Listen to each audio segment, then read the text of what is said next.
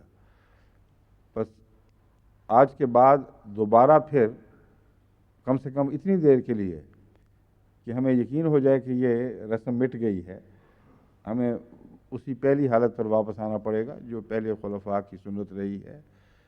روزمرہ جنازہ غائب نہیں پڑھے جاتے تھے, شاذ کے طور پر پڑھے جاتے تھے. سمجھ گئے ہیں؟ بعض دفعہ میں اس وجہ سے از خود استثناء کر لیتا ہوں کہ ایک شخص ہجرت کی حالت میں ہے, واپس جا نہیں سکتا, اس کی والدہ, اس کے باپ یا بہت ہی عزیز لوگ یا وفات پا جاتے ہیں ایسے دردناک حالات میں کہ وہ بچے کو ان کا غائبانہ جنازہ پڑھنا ہے اور غیر معمولی دکھ ہے, اور یا حادثات میں شہید ہو جاتے ہیں یا ویسے شہید ہو جائیں. تو یہ تو ایسی چیزیں ہیں جن کو میں خود استثناء کے طور پر دیکھ سکتا ہوں.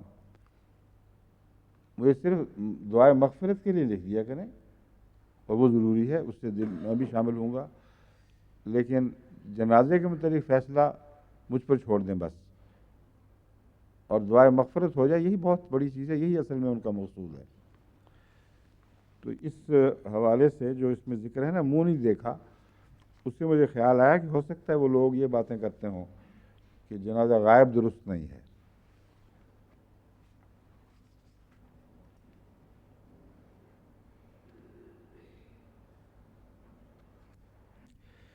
یہ کہتا ہے اس لحاظ سے سیل ایک اور اس کی جو شان نزول ہے وہ یوں بیان کرتا ہے, and accordingly in the 5th year of the Prophet's mission 16 of them, 4 of whom were women, fled into Ethiopia, and among them Uthman ibn Affan and his wife Ruqayya, Muhammad's daughter.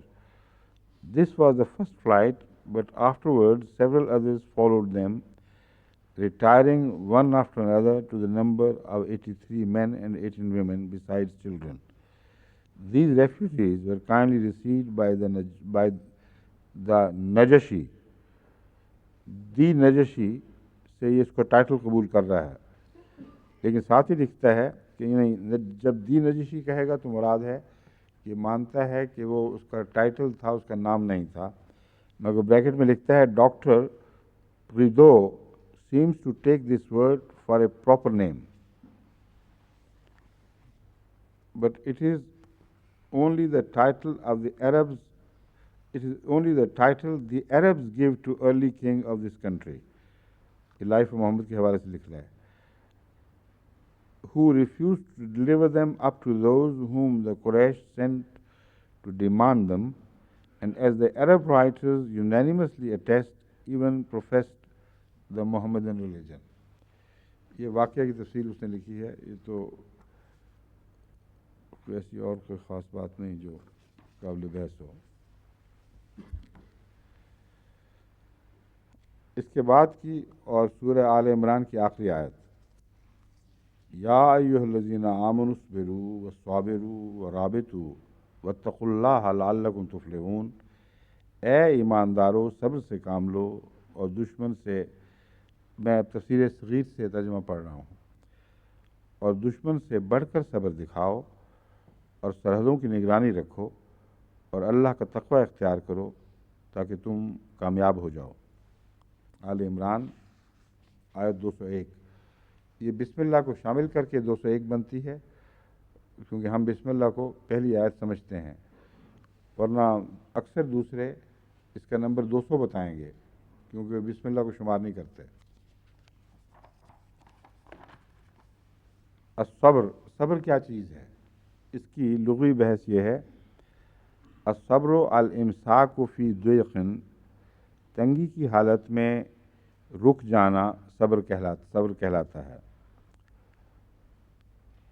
اور صبرت الدابۃ حبستها بلا علف، کسی جانور کو چارہ ڈالے بغیر بند کر دینا، یہ صبر کے لفظ سے بیان کیا جاتا ہے. میں نے اپنے جانور کو صبر کروا دیا، مطلب ہے کہ میں نے اس کو بند رکھا اور چارہ نہیں ڈالا.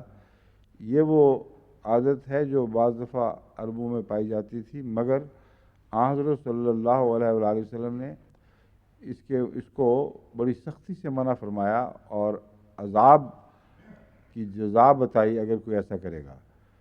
صرف مویشیوں کے تعلق میں نہیں، جہاں یہ حرکت کرنا بہت ہی بڑا ظلم بن جاتا ہے کہ مویشی آپ کو پالتے ہیں اور آپ کو اتنی بھی حیا نہیں کہ ان کو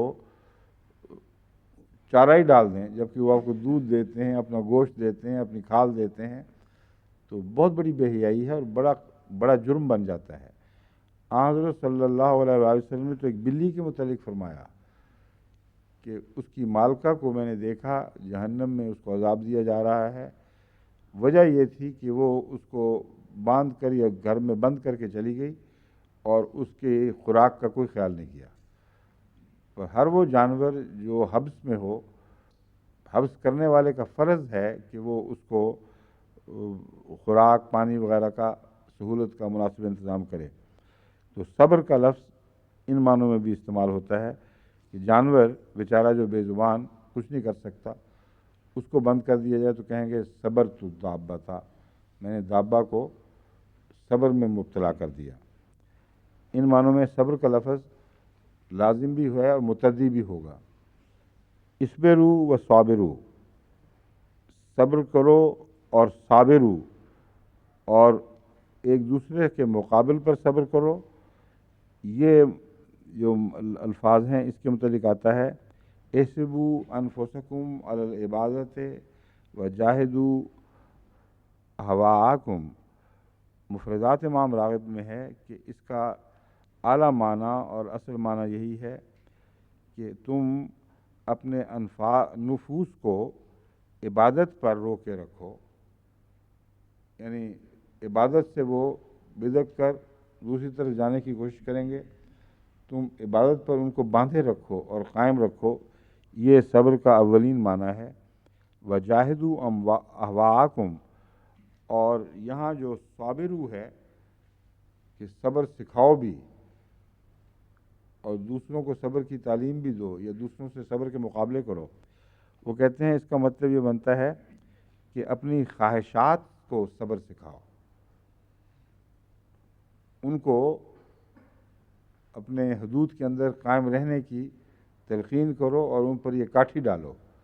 یہ صابرو کا مطلب بنتا ہے.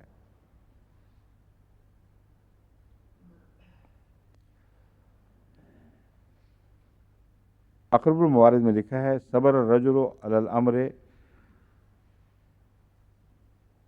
جرعن جروعن و شجعم و تجلدہ. اچھا ماضی میں ہے یہ، ان غلطی سے پڑھا گیا ہے. جروا اس نے جرت دکھائی، و شجوا اور بہادری دکھائی، و تجلدہ اور وہ بھی وہی معنی ہے کہ میدان کارزار میں جو بہادری کے کارنامے کرے کہیں گے تجلدہ. اس نے جرت اور بہادری دکھائی. صبرا عن الشیء امسکا. صبرا کا معنی ہے اصل میں رک جانا، کسی چیز سے رک جانا یا کسی چیز پر رکے رہنا. صبر فلان عن الامر حبسہ، اس نے اس کو کسی کام سے روکا. تو صبرا وہی متعدی معنوں میں استعمال ہوگا یہاں. کسی اور کو روکنا بھی صبرا کے لفظ صبرا سے ظاہر کیا جاتا ہے. صابرہ غالبہ فی الصبر، اس نے صبر میں اس سے بڑھنے کی کوشش کی. صابرہ کا ایک یہ مطلب بھی ہے. صابرو ایک دوسرے سے صبر کے مقابلے کرو. ایک یہ ہے کہ صبر سکھاؤ، ایک یہ معنی ہے صبر کا مقابلہ کرو. تاج العروس میں لکھا ہے، یاقر الموارث میں تھا، تاج العروس میں ہے الصبر و نقید جزع، صبر جزع کی ضد ہے. قال الجوہری الصبر حبس النفس عند الجزع، جوہری کہتے ہیں کہ صبر تو دراصل نفس کو اس وقت روک رکھنے کا کام ہے جبکہ جزع کی حالت ہو، یعنی سخت بے قراری اور تکلیف میں مبتلا ہو انسان. اس وقت اگر اپنے نفس کو انسان روک لے تو اس کو صبر کہتے ہیں.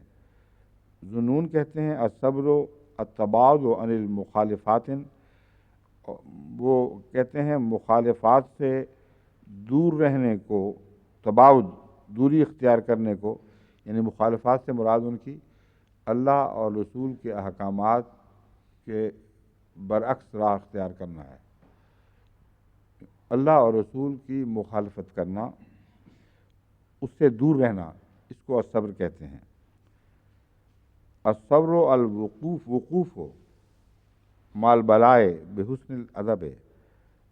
تاج العروس میں ہے کہ الصبر الوقوف ہو، صبر وقوف کو یعنی ٹھہرے رہنے کو کہتے ہیں مال بلائے، مصیبت کے ساتھ.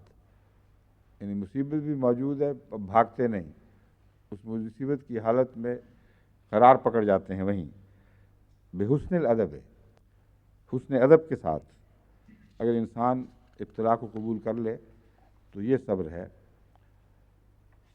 حضرت صلی اللہ علیہ وآلہ وسلم نے ایک موقع پر ایک بڑھیا کو جو اپنے بیٹے کی موت پر جزا فضا کر رہی تھی، اس کو صبر کی تعلیم دی، اور اس نے آگے سے ایک بدتمیزی کا فقرہ کہا.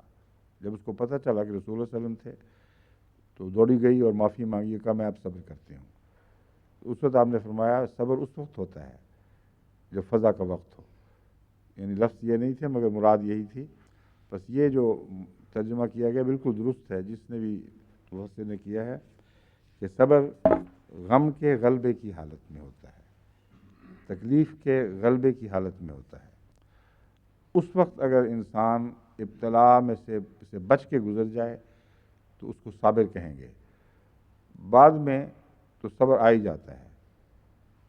کوئی بھی ایسا نہیں ہے جس کو خدا صبر نہ سکھا دے، یا اس سے پہلے وہ مر جائے تو اس کو ویسے ہی صبر آ جائے گا. مگر وہ صبر جو جزا کے لائق ہے، جس کا قرآن کریم نے غیر معمولی طور پر اللہ کی رضامندی کے قبول کے ذریعے کے طور پر بیان فرمایا ہے، وہ یہی صبر ہے جو غم کے غلبے کی حالت میں انسان کرتا ہے.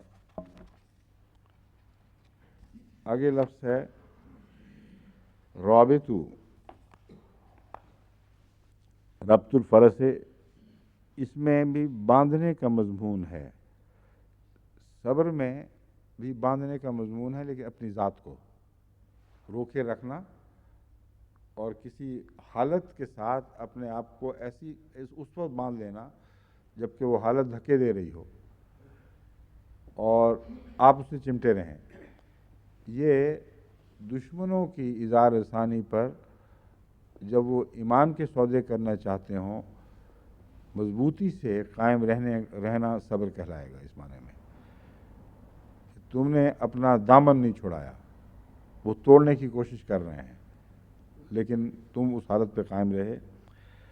اور ربط ہے وہ بھی باہم ملنے کے معنوں میں، ایک دوسرے سے باندھنے کے معنوں میں بھی ہے اور دوسروں کو باندھنے کے معنی میں بھی ہے۔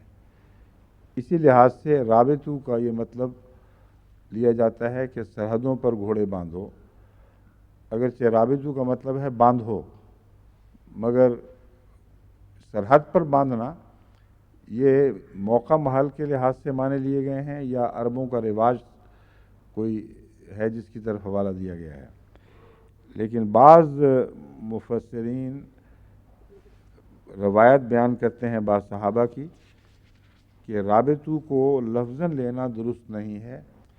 کہتے ہیں ہم کئی غزوات میں حضرت صلی اللہ علیہ وآلہ وسلم کے ساتھ شریک ہوئے، ہم نے تو کسی غزوے میں بھی یا کسی موقع پر بھی غزوے کے علاوہ جو حالتیں ہیں ان میں بھی مسلمان گھوڑوں کو سرحدوں پر بندھا ہوا نہیں دیکھا۔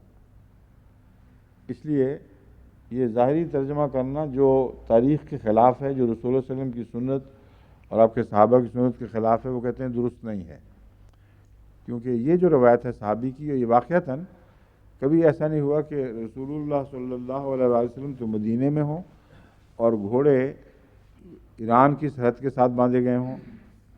تو یہ محاورہ ہے سرحد پر گھوڑے باندھنا، واقعتاً گھوڑوں کو سرحدوں پر نہیں باندھا جاتا، نگرانی کی جاتی ہے سرحدوں کی۔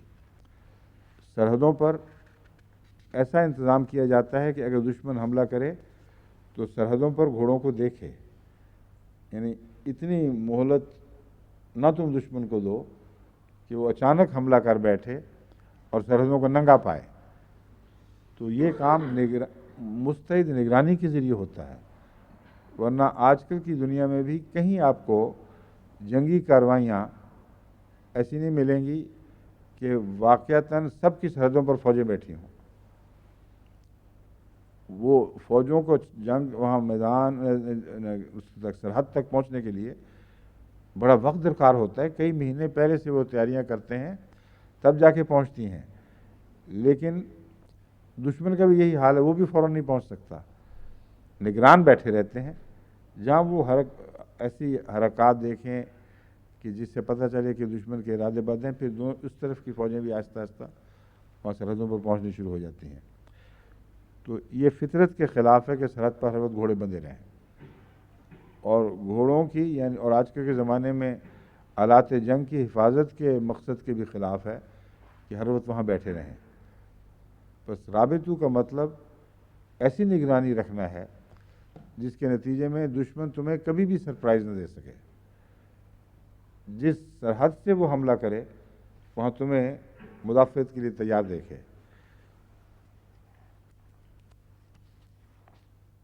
اس طرح آج کل کے زمانے میں بیماریوں کا علاج کیا جاتا ہے نا، پروفیلیکٹکس دے دے کے، یا وہ دیتے ہیں ویکسینیٹ کرتے ہیں، وہ یہی گھوڑے باندھنے والا مضمون جو ہے یہ ہے، جب پتہ لگے کہ دشمن آنے والا ہے تب ویکسینیٹ کرتے ہیں، جہاں وبائیں پھیل جائیں وہ فوراً سب کو کہتے ہیں جی لگاؤ اب ٹھیک ہے اس کو، تاکہ جب جراثیم آئیں تو اچھی طرح ان کی خاطر مدارات ہو، ان کو داخل ہوتے ہی پتہ چلے کہ دشمن جس علاقے پہ حملہ کر رہے ہیں وہ لوگ مستعد ہیں، یہ نظام جو ہے انسانی بدن کا ہر وقت تیار بیٹھا ہے۔ تو یہ رابطو کا مفہوم ہے۔ رابطو کا روحانی معنی لیتے ہوئے تاج العروس نے لکھا ہے کہ ارتباط الخیل محافظۃ علی مواقف الصلاۃ، کہ نماز کے اوقات کی حفاظت کرنا یعنی بر وقت ان کو ادا کرنا، یہ ہے رباط الخیل، کیونکہ یہاں ظاہری سرحدیں تو مراد ہیں نہیں، ہر قسم کی سرحدیں جہاں سے کوئی حملہ کر سکتا ہے۔ ان معنوں میں شیطان کا حملہ سب سے زیادہ اہم ہے کیونکہ سب سے زیادہ خطرناک ہے۔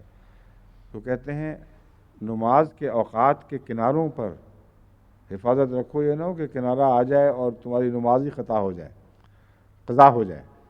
اس لیے انہوں نے یہ معنی بھی لیا ہے، اور چونکہ نماز کے اوقات وقت میں سرحدیں بناتے ہیں، اس پہلو سے یہ ایک لطیف معنی ہے۔ اور دل سے بھی اس مضمون کا تعلق ہے ربط کا، چنانچہ ربط اللہ علی قلبہ کا مطلب ہے اللہ نے اس کے دل کو مضبوط کیا۔ المجد نے یہ لکھا ہے۔ امام راغب نے بھی یہ معنی قبول کیے ہیں، کہتے ہیں ربط علی القلب، کہ کسی کے دل کو مضبوط کرنا اور اسے استقلال بخشنا، یہ ربط کا معنی ہے۔ وَرَبَطْنَا عَلَىٰ قُلُوبِهِمْ، قرآن کریم کی آیت کا حوالہ دیتے ہیں کہ ہم نے ان کے دلوں کو باندھ دیا مضبوطی سے۔ تو ربطنا کا مطلب ہے ان کو اکٹھا سمیٹ دیا، ان میں انتشار نہ پیدا ہو۔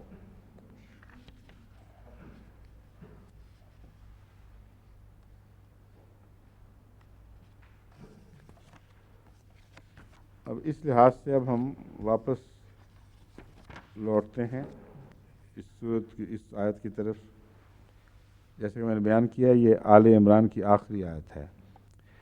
یا ایھا الذین آمنوا اصبروا وصابروا ورابطوا، اس کا جو ظاہری معنی ہے جو ابھی بیان ہوا ہے کہ ایسی تکلیفیں جو دشمن کی طرف سے ہوں، ایسے خطرات جو واقعتاً سرحدوں سے وابستہ ہوں، یعنی دشمن کے حملوں سے تعلق رکھتے ہوں، اس پہلو سے جب ہم اس کا ترجمہ کریں گے تو اس صورت کے آخر پر رکھنے کا مقصد یہ ہے کہ اس سے پہلے 3 بڑے غزوات کا ذکر گزر چکا ہے، جنگ بدر کا، جنگ احد کا، اور حمراء الاسد کا، اور بعض اشارے ایسے وضاحت کے ساتھ ہیں جس سے پتہ چلتا ہے کہ آئندہ بھی دشمن کی طرف سے خطرات درپیش ہوں گے۔ تو یہ ان تمام مواقع پر جب دشمن سے مسلمان برسر پیکار ہوئے، اللہ تعالیٰ نے غیر معمولی ان کی حفاظت فرمائی، مگر اس میں یہ مضمون بھی داخل تھا کہ آن حضرت صلی اللہ علیہ وآلہ وسلم ہمیشہ نگرانی فرماتے تھے اور ٹول لیا کرتے تھے کہ دشمن کے کیا ارادے ہیں، اور یہ رباط کا نظام آن حضور صلی اللہ علیہ وآلہ وسلم پہلے سے جاری فرما چکے تھے۔ یعنی عملاً گھوڑے اس طرح تو نہیں باندھے گئے، مگر ہر وقت کی خبر رکھتے تھے۔ چنانچہ اس صورت میں مسلمانوں کو یہ بھی متنبہ کیا گیا کہ سرحدوں پر اس طرح نہ کھڑے ہو کہ دشمن تمہیں دیکھ لے، اور وہ بھی متنبہ رہے۔ چنانچہ منع فرمایا کہ ایسے لوگوں کو دوست نہ بناؤ جو تمہارے راز لینا چاہتے ہیں، اور تمہارے راز لے کر وہ تمہارے خلاف استعمال کریں گے، کیونکہ تمہارے بہی خواہ نہیں ہیں، وہ تمہارا برا چاہتے ہیں، تمہیں تکلیف پہنچے تو ان کو خوشی ہوتی ہے۔ بس سرحد پہ گھوڑے باندھنے کا یہ دوسرا معنی بھی بیان ہو گیا اسی صورت میں، کہ تم لوگ دشمن کی حرکتوں پر نگاہ رکھو، باریک نظر رکھو، اور لا تجسسو کا یہ مطلب ہرگز نہیں ہے کہ دشمن کی نگرانی نہ کرو۔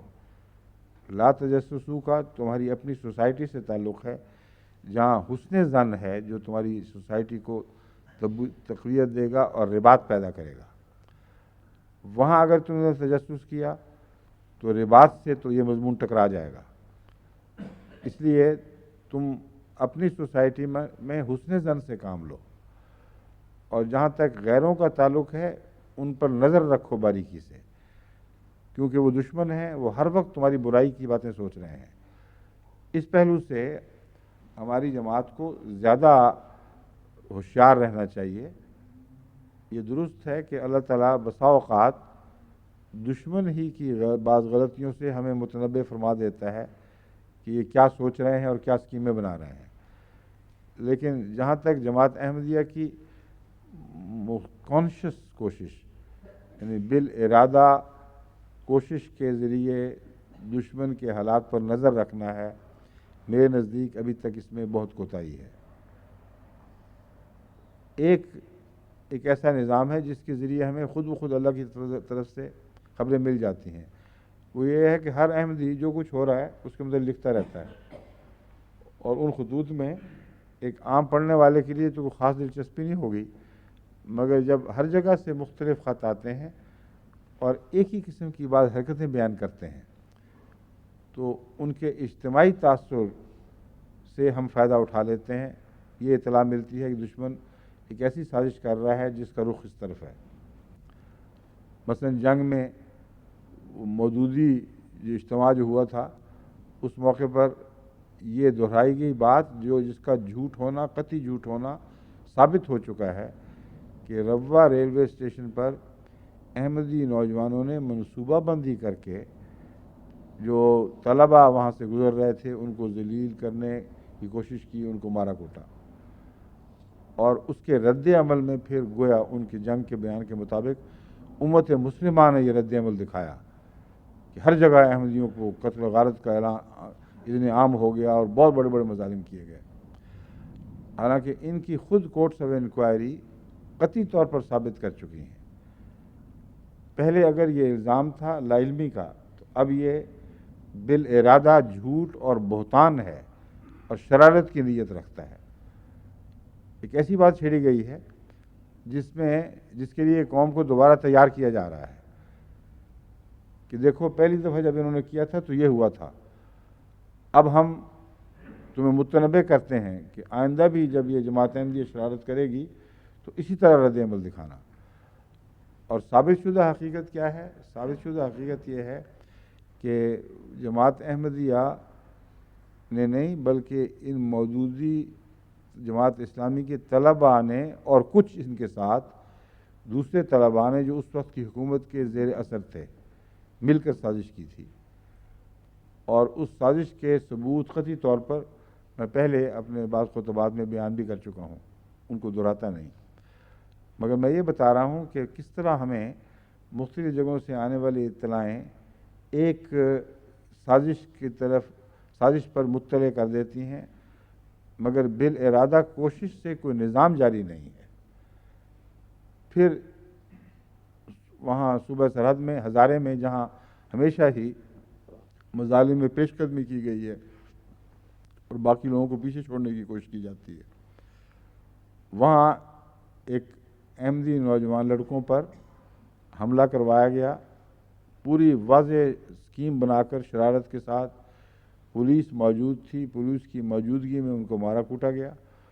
اور جب انہوں نے جوابی کارروائی کی اپنے آپ کو بچانے کے لیے تو پھر بندوقیں آئیں اور ان پر فائرنگ ہوئی، اور ساتھ ہی فوراً سارے ضلع میں اور صوبہ سرحد کے اخباروں میں یہ خبریں لگ گئیں کہ احمدیوں نے نہایت بھیانک منصوبہ بنا کر مظلوم نہتے غیر احمدی طلباء پر حملہ کیا اور ان کو زدوکوب کیا، اور ساتھ ہی ان کے کئیوں کی جان کو لالے پڑ گئے اور بڑے خطرناک واقعات پیدا ہوئے.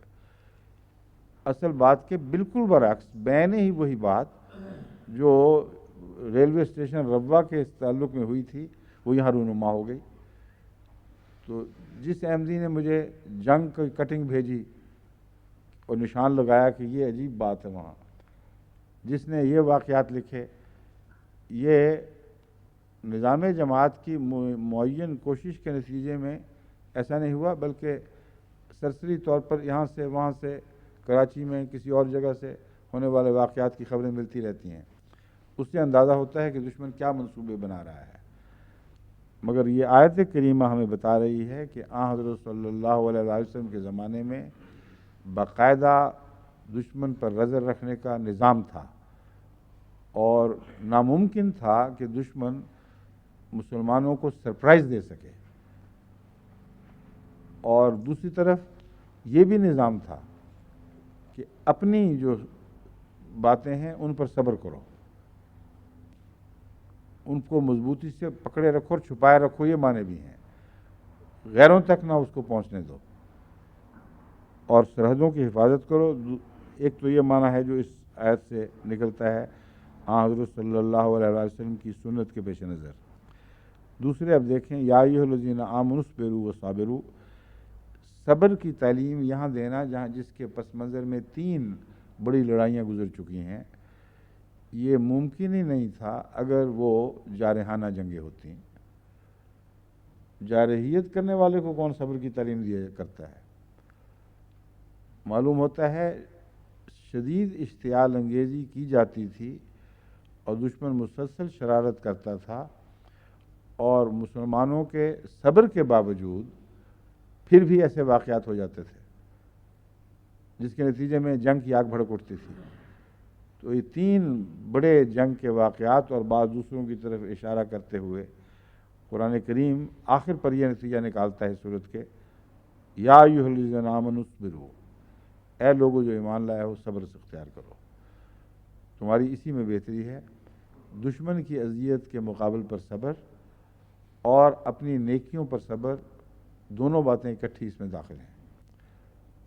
اذیت کے مقابل پر ایسی حرکت نہ کرنا جس سے اس کو موقع مل جائے کہ وہ اپنی شرارت کے لیے اسے بہانہ بنا لے، اور نیکیوں کو تبدیل نہ ہونے دینا، دشمن کی اذیت کے نتیجے میں نہ مرتد ہونا، نہ اپنے وفا میں ڈگمگانا، بلکہ کامل وفا اور استقامت کے ساتھ، سچائی کے ساتھ وابستہ رہنا۔ وَصَابِرُوا، اور دوسروں کو بھی اسی کی تلقین کرو اور ایک دوسرے سے صبر کے مقابلے کرو، یعنی ایک ایسی عظیم الشان چیز ہے کہ جہاں دوسرے کو صبر کرتا ہوا دیکھو تو اس کے نتیجے میں اپنے نفس پر رحم نہ کھانے لگ جانا۔ بعض دفعہ یہ بھی ہوتا ہے، ایک شخص کو صبر کرتے ہوئے دیکھ کے انسان اندر سے کمزور پڑ جاتا ہے۔ محمد رسول اللہ صلی اللہ علیہ وسلم کے غلاموں سے توقع یہ رکھی جا رہی ہے کہ مظلوموں کو جب صبر پر دیکھو تو یہ فیصلے کرو کہ وقت آئے گا تو ان سے بڑھ کر ہم صبر دکھائیں گے، یا جن چیزوں کی خاطر انہوں نے قربانیاں دی ہیں ہم اپنے صبر کے ذریعے ان کی حفاظت کریں گے، ان قدروں کی حفاظت کریں گے، اور کسی قیمت پر بھی اس راہ سے نہیں ٹلیں گے جس راہ پر یہ ہمارے بھائی صبر کرتے ہوئے قربانیاں پیش کر چکے ہیں۔ یہ صابرو۔ دوسرے جو کمزور ہیں تم میں سے وہ ڈگمگا بھی جاتے ہیں ایسی حالت میں جہاں صبر کا مضمون چل رہا ہو، تکلیفیں ہو رہی ہیں، کچھ لوگ بیٹھے ہوئے ہیں فیصلے کر کے کہ ہم ہر حالت میں یہیں رہیں گے، ان کو سمجھایا کرو جو کمزور ہیں ان میں سے، ان کو کہو کہ دیکھو صبر ہی میں بہتری ہے۔ اور رابطو کا ایک مضمون یہ بھی ہے کہ اگر تم اس طرح صبر کرو گے تو آئندہ خطرات سے پیش بندی کرنے والے ہوگے۔ جب صبر کی تعلیم دو گے تو تم لوگ تیار رہو گے کہ آئندہ جب بھی ایسے ابتلا دوبارہ آئیں گے تو دشمن تمہیں ہمیشہ مستعد، وفادار اور مستحکم پائے گا اور تمہارے قدم اکھیڑنے میں کامیاب نہیں ہو سکے گا۔ بس یہ مضمون بڑی لطافت کے ساتھ از خود رابطو کے مضمون میں داخل ہو جاتا ہے۔ تم رابطو، ربط سے کام لو، اور رابطو کا یہاں دونوں معنی آتے ہیں۔ صبر اور صبر کی تعلیم کے ذریعے تم ایک دوسرے کے دلوں کو باندھو، اور صبر کے ذریعے ایک جمعیت میں تبدیل ہو جاؤ، کیونکہ صبر کرنے والے لوگ ہمیشہ اکٹھے ہوتے ہیں۔ جو غم اور تکلیف کے وقت ایک حالت پر لوگ ملتے ہیں ان کے ساتھ تبھی تعلق پیدا ہو جایا کرتا ہے ایسے ہی لوگوں کو جو تکلیف سے گزرے ہوں۔ جیسے کہتا ہے ایک شاعر کہ اندلیب مل کے کریں آہوزاریاں، تو ہائے گل پکار میں چلاؤں ہائے دل، کہ دونوں ہی زخم خوردہ ہیں، دونوں ہی مصیبت زدہ ہیں، ہم جانتے ہیں اور کہ دکھ کیا ہوتا ہے، ہم اکٹھے ہوتے ہیں۔ اور فیض بھی کہتا ہے، رقیب سے خطاب کرتا ہے، آ کے وابستہ ہیں اس حسن کی یادیں تجھ سے، جس کی الفت میں بھلا رکھی تھی دنیا ہم نے۔ یہ ساری نظم یہی مضمون ہے صابرو والا، کہ جس کے نتیجے میں رابطو کا مضمون از خود پیدا ہو جاتا ہے کہ ایک جیسے حالات سے گزرے ہو تو تم نے اکٹھے ہونا ہے اور ایک دوسرے کے غم بانٹنے کی کوشش کرو گے صبر کی تعلیم دے کر۔ اور قرآن کریم نے جو آخری زمانے کا حل بیان فرمایا ہے، آخری زمانے کے مسائل کا، وہ بھی یہی ہے وتواصوا بالحق وتواصوا بالصبر. اور خوبصورتی یہ ہے کہ ایک دفعہ بالصبر ایک دفعہ استعمال کیا مگر دونوں معنی اکٹھے داخل کر دیے. وتواصوا بالصبر، نصیحت کرو گے تو صبر سے کرنا، کیونکہ نصیحت کرنے والے کو صبر کرنا ہی پڑتا ہے. اگر وہ صبر نہیں دکھائے گا تو نصیحت بیکار جائے گی. اس لیے اگر تم چاہتے ہو کہ تمہاری نصیحت اعلیٰ نتائج پیدا کرے تو چمٹے رہنا، چھوڑنا نہیں اس کو. وہی مضمون فذکر ان نفعت الذکریٰ. نصیحت کرنی ہے تو اس طرح کرو کہ ضرور پھر وہ فائدہ پہنچائے. اور وتواصوا بالصبر، اور وہ صبر کی نصیحت بھی کرتے ہیں. صبر کے ساتھ نصیحت کرتے وقت نصیحت کے مضمون سے چمٹے رہتے ہیں اور صبر کی نصیحت کرتے چلے جاتے ہیں. وتواصوا بالصبر، اور خود صبر کا نمونہ دکھاتے ہیں. یعنی دو معنی بنے. پہلا معنی تو یہ ہوگا کہ وہ دوسروں کو صبر کی نصیحت کرتے ہیں تو نصیحت کرنے پر صبر اختیار کرتے ہیں.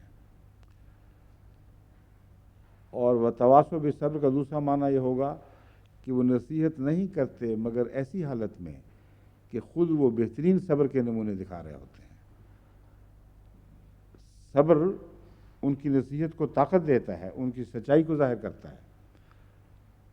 بس یہ وہی مضمون ہے وَاصْبِرُوا وَصَابِرُوا میں. وَرَابِطُوا، اور اس کے نتیجے میں پھر دو باتیں ہیں. اول یہ کہ تمہارے آپس کے دلوں کے رابطے بڑھیں گے، تم اکٹھے ہو جاؤ گے. اور دوسرا یہ کہ دشمن کی سرحد پر ہمیشہ نگران رہو گے، کیونکہ رابطوں کا ایک معنی سرحدوں پر گھوڑے باندھنا بھی ہے. اور جب مفادات اکٹھے ہو گئے ہیں، خطرات ایک ہو گئے ہیں، تو پھر لازم ہے کہ آئندہ یاد رکھو، آئندہ یہ مصیبتیں نہ پڑیں، اس کی کوشش تم نے ضرور کرنی ہے. گویا صبر کا یہ مطلوب نہیں ہے کہ مصیبت کو قبول کر کے اس کے سامنے سر تسلیم خم کر دے. اس آیت سے صبر کا یہ مضمون نکلتا ہے کہ مصیبت کو ان معنوں میں قبول کرے کہ رضائے باری تعالیٰ کے سامنے سر تسلیم خم کر دے، اور اعلیٰ صفات جو اسے نصیب ہوئی ہیں، جن سے اسے متزلزل کرنے اور ہٹا دینے کے لیے کوشش کی جا رہی ہے اور تکلیف دی جا رہی ہے، وہ ان کو کسی قیمت پر نہ چھوڑے. یہ صبر کا مضمون بنے گا. اور یہ جو کیفیت ہے اکٹھے رہنا اور دکھ کو دیکھنا، اس کا یہ مطلب نہیں ہے کہ اس حالت کو اس طرح قبول کر لو کہ اس کو دور کرنے کی پرواہ نہ رہے. یہ ہرگز مطلب نہیں ہے کہ اس حالت کو اس طرح قبول کر لو کہ آئندہ بے شک ہوتا رہے، ہم تو صبر کریں گے. یہ ازالہ کرنے کی کوشش کرنا صبر کے منافی نہیں ہے. پہلے سے بڑھ کر مستعد ہو جانا، کیونکہ غموں کی حالت میں سے گزر کر پتہ چلتا ہے کہ غم کیا ہوتے ہیں. اس لیے ان کے ازالے پر مستعد ہونا ہے، نہ کہ ان پر بیٹھ رہنے کا یہ مطلب ہے کہ کہہ دو کہ بس یہ اب ہو گیا جو ہو گیا، اب ہمیں پرواہ کوئی نہیں، جو مرضی ہم سے کر لے. ہرگز یہ معنی نہیں ہے. رابطو کا لفظ اس معنی کو جھٹلا رہا ہے. وَاتَّقُوا اللَّهَ لَعَلَّكُمْ تُفْلِحُونَ، اور اللہ کا تقوی اختیار کرو تاکہ تم کامیاب ہو جاؤ. یہ ہے جنگی نقطہ نگاہ سے اس آیت کو آخر پر رکھنا. پہلے ابتلاؤں کا ذکر گزر چکا ہے اور بالآخر یاد کرایا جا رہا ہے کہ آئندہ بھی آئیں گے، اور آئندہ جو ابتلا آئیں گے ان سے جو سابقہ تھے ان سے سبق لینا اور مستعد رہنا اور آپس میں اکٹھے رہنا، اسی میں تمہاری نجات ہے. دوسرا یہ کہ تم جن نیکیوں پر صبر کیے ہوئے ہو، ان کے پھر بھی امتحان آنے والے ہیں. کئی ابتلا ایسے آئیں گے بعد میں جہاں تمہیں نیکیوں سے ہٹانے کی کوشش کی جائے گی. بس نیکیوں کے مضمون پر بھی پوری وفا کے ساتھ قائم رہنا، اور یہ نہ سمجھنا کہ وہ ابتلا کا زمانہ گزر کے پیچھے رہ گیا ہے. اب امام راغب صبر کے متعلق فرماتے ہیں صبر کے معنی عقل و شریعت دونوں یا ان میں سے کسی ایک کے تقاضا کے مطابق اپنے آپ کو روک رکھنا ہے۔ صبر ایک عام لفظ ہے جو مختلف مواقع کے لحاظ سے مختلف ناموں سے پکارا جاتا ہے۔ چنانچہ کسی مصیبت کے وقت نفس کو روک رکھنے کو بھی صبر کہتے ہیں، اور چنانچہ کسی بھی مصیبت کے وقت، یعنی صرف دینی مراد نہیں ہے، کسی بھی مصیبت کے وقت نفس کو روک رکھنے کو بھی صبر کہتے ہیں، اور روزہ کو بھی صبر کہتے ہیں۔ یعنی روزے کا ایک نام صبر بھی ہے۔ روزے کے دوران انسان بہت سی ایسی چیزوں سے اپنے آپ کو روکتا ہے جو عام حالات میں کرتا ہے اور وہ گناہ نہیں ہوتی۔ حلال جائز چیزیں ہیں ان سے بھی روکتا ہے۔ تو خاص موقع پر خاص اعلیٰ مقصد کے لیے اپنے آپ کو کسی چیز سے روک لینا، یہ بھی صبر ہے۔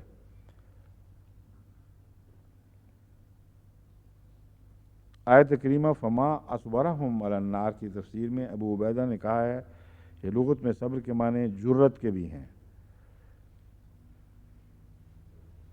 امام راغب کے نزدیک اصبروا و صابروا کے معنی ہیں عبادت الہی، یعنی ان کا اول معنی مصیبت کے معنی تو ہیں ہی، لیکن اعلیٰ معنی ان کے نزدیک یہی ہیں کہ عبادت الہی پر اپنے آپ کو روک رکھو اور خواہشات نفسانی کے خلاف جہاد کرو۔ اور یہاں سرحدوں پر گھوڑے باندھنے کا مفہوم پھر یہ بنے گا کہ جو حدیں ہیں خدا تعالیٰ کی قائم کردہ، ان سے دور رہو، ان کے قریب رہو کا معنی نہیں بنے گا، بالکل الٹ بن جائے گا، کیونکہ یہاں سرحدوں پر گھوڑے باندھنے کا مطلب ہے ان کے قریب تک نہ پھٹکو، ورنہ خطرہ ہے کہ تم دوسری طرف جا پڑو گے۔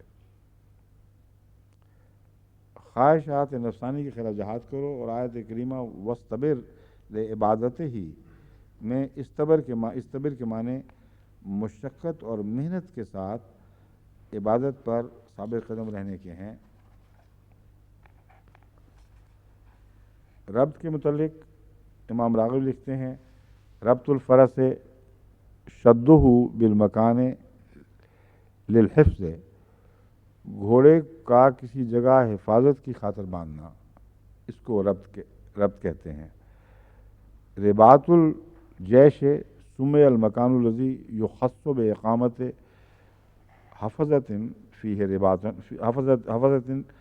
فیہ رباطن، وہ مقام جہاں سرحدی حفاظت کے لیے فوج رہتی ہے۔ رباط الجیش یعنی چھاؤنی کہلاتا ہے۔ الرباط مصدر ربط و رابط والمرابطۃ کل محافظت ہے۔ الرباط ربط اور رابط کا مصدر ہے، اور مرابطہ کا اصل معنی محافظہ ہے، حفاظت کرنا۔ یعنی اس تعلق میں اس کا لفظی معنی تو باندھ نہیں ہے، مگر مراد اس سے حفاظت ہوتی ہے۔ ربط الشیء ربطن اوثقہ و شدہ، یہ باتیں سب گزر چکی ہیں، اس کی اب ضرورت نہیں۔ امام راغب نے جو بیان کر دیا یہی کافی ہے۔ کسی اور لغت کے حوالے تو سب اکٹھے ہیں، مگر کوئی ایسی چیز مجھے نظر نہیں آ رہی جس میں کوئی نئی بات بیان کی ہو، سوائے اس کے کہ میں نے دل کی بات کا ذکر پہلے بھی کیا تھا، پڑھ چکا ہوں نا، تو حوالہ دے چکا ہوں آپ کو، آیت کا حوالہ بھی ہے، ٹھیک ہے۔ ارتباط الخیل، تاج العروس نے نمازوں کی ادائیگی، ان کے اہتمام کا ذکر کیا ہے۔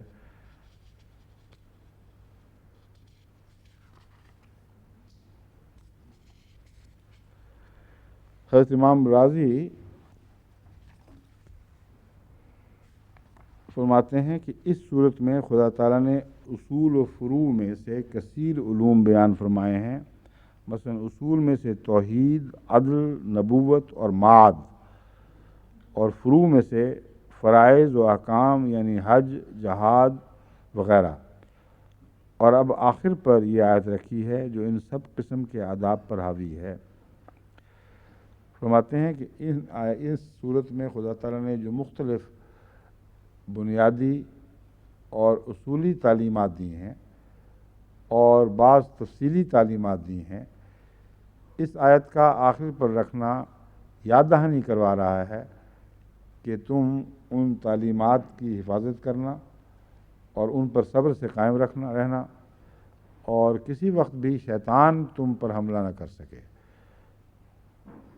بس یہ لفظ شیطان تو انہوں نے استعمال نہیں کیا، مگر مراد یہی ہے، ظاہر بات ہے کہ ان معنوں میں اگر شیطان کو دشمن سمجھا جائے تو پھر رباط الخیل کا مطلب سرحدوں پر گھوڑے باندھنے کا یہ ہوگا کہ کناروں کی بھی حفاظت کرنا، یعنی بدیاں جب داخل ہوتی ہیں تو ہلکے ہلکے وساوس کے ذریعے داخل ہوتی ہیں، سمجھتے ہو تم کہ کنارے کی چیز تھوڑی سی بھور کر کم ہوئی ہے، مگر جب تم نے ایک دفعہ شیطان کو داخل ہونے دیا تو خواہ وہ کنارے پر بھی داخل ہوگا، وہ اندر تک پھر سرایت کرتا چلا جائے گا۔ اور یہ مضمون وہ ہے جس کو ہم طب میں ہر روز اسی طرح برسر عمل دیکھتے ہیں، یہی کارروائی کرتے ہیں جراثیم۔ وہ لوگ جو سمجھتے ہیں کہ کیا فرق پڑتا ہے، تھوڑا سا چند جراثیم چلے گئے، لیکن ان کو یہ نہیں پتہ کہ جب اندر داخل ہو جائیں، اگر ان کو برج ہیڈ مل جائے، کسی ایک جگہ اڈا بنانے کا موقع مل جائے، پھر وہ مارا مار ارد گرد کا سارا علاقہ فتح کرتے کرتے آخر پھیپھڑوں، جگر، دل پہ قبضہ کر لیتے ہیں، دماغ کو معاف کر دیتے ہیں۔ تو رباط الخیل اس دنیاوی بیماریوں کے لحاظ سے حفظ ما تقدم کا مضمون پیش کرتا ہے۔ روحانی بیماریوں کے لحاظ سے یہ باریک نظر رکھنا کہ شیطان ہلکی ہلکی چھوٹی چھوٹی غلطیاں کروا کر تمہیں بڑی غلطیوں کی طرف مائل کرے گا۔ اگر تم متنبہ نہیں رہو گے تو تمہاری سرحد محفوظ نہیں رہے گی۔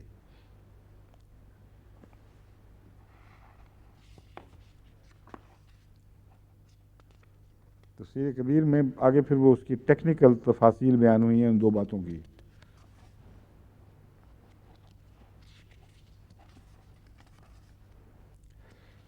باقی فتح البیان میں بھی یہی کچھ ہے، ابتلاؤں پر صبر، فرائض کی ادائیگی پر، نواہی سے رکنے پر وغیرہ وغیرہ۔ یہ کوئی نیا مضمون نہیں، یہ سب چیزیں پہلے بیان ہو چکی ہیں۔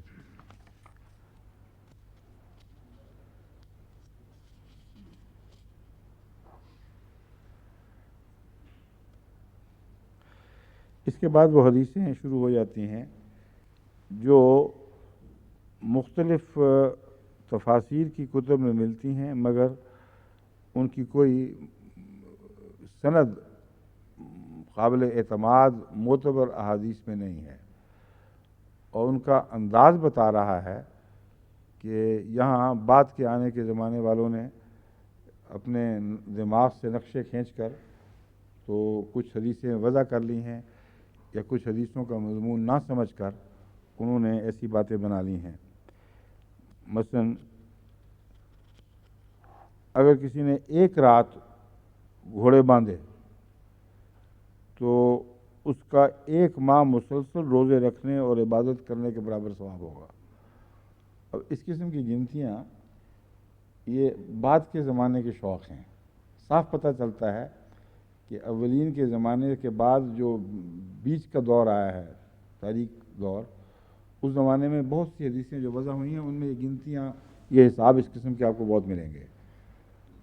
اور واقعہ یہ ہے کہ سرحد پر گھوڑا باندھنے کے متعلق یہ قدری حدیث موجود ہے کہ آن حضرت صلی اللہ علیہ وآلہ وسلم نے کبھی بھی سرحدوں پر گھوڑے نہیں بندھوائے۔ گھوڑے تو ان کے گھروں میں ہوا کرتے تھے، لیکن سرحدوں کی خاطر ہوتے تھے۔ تو یہ کہنا کہ کسی ایک رات کے لیے گھوڑا باندھا ہے سرحد پہ جا کے تو ایک مہینے کے مسلسل روزوں اور عبادت کا ثواب مل جائے، یہ عجیب و غریب بات ہے۔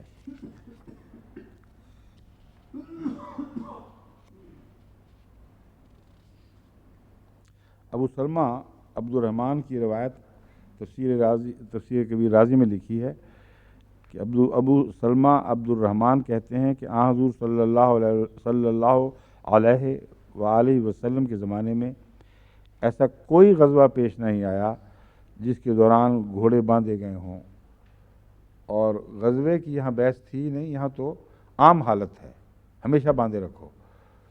تو زیادہ سے زیادہ قرین قیاس یہ ہو سکتا تھا کہ جب غزوہ ہو رہا ہو تو اس وقت باندھے جائیں، تو اس وقت تو گھوڑوں کو سرحد پر باندھنے کا مطلب ہے ان کو ہلاک کروا دو، اس لیے ہرگز لفظی معنی نہیں ہے۔ ہاں، پر باندھنے سے مضمون یہ ہو سکتا ہے کہ قریب چھاونیاں بناؤ، اور یہ وہ طریق ہے جو ساری دنیا نے قبول کیا ہے اور بڑا مؤثر طریق ہے۔ عین سرحد کے اوپر گھوڑے باندھے نہیں جاتے، گھوڑ سواروں کی چھاونیاں اس سے مناسب فاصلے پر رکھی جاتی ہیں تاکہ وہ نظر میں رہیں اور ان کو خطرہ نہ ہو۔ اور جو بن گئی ہیں حدیثیں وہ میں نے بتایا نا کہ کوئی جا کے رات گھوڑا باندھا ہے تو ملے نہ ملے دوسرے دن یہ الگ بحث ہے، مہینے کے روزوں کا ثواب اس کو ضرور ہو جائے گا۔ بعض لوگ جو رمضان سے گھبراتے ہیں وہ تو جا کے گھوڑے ہی باندھ کے آئیں گے۔ اب چونکہ نماز کی سرحد شروع ہو گئی ہے اور اس پر گھوڑے باندھنے کا خاص حکم ہے، اس لیے السلام علیکم ورحمۃ اللہ۔